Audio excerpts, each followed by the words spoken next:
It's these shapes. To enter the home of P.J. Pewterbaugh is to step into an artist's studio filled with portraits of famous faces, friends, and family. My son is in charcoal. Her love of color comes out in the florals, her classical training in this lady-in-waiting.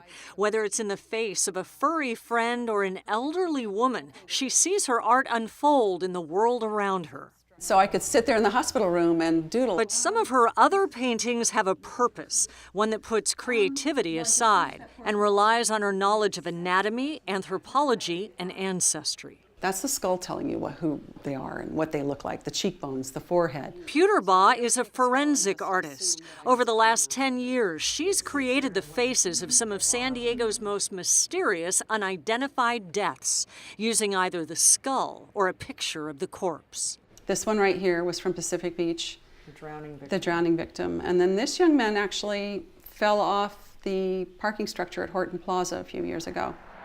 In July, just hours after Pewterbaugh released this sketch to the medical examiner, the young woman who was hit and killed on the 94 freeway was identified, as was this 19-year-old shot in the back and left in the street in San Bernardino. Just a gorgeous, gorgeous young girl. Brought back to life on paper because Pewterbaugh understands post-mortem composition. Things relax, the eyebrows go up a little. The ends of your eyes draw up a little. She calls her work an honor, one that deserves her best to bring dignity to the dead.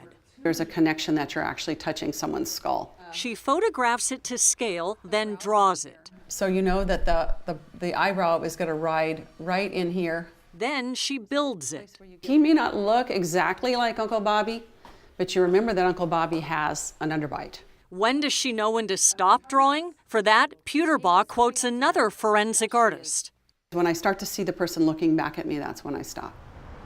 She says the reward is getting a hit, knowing someone who died alone and unknown is going home.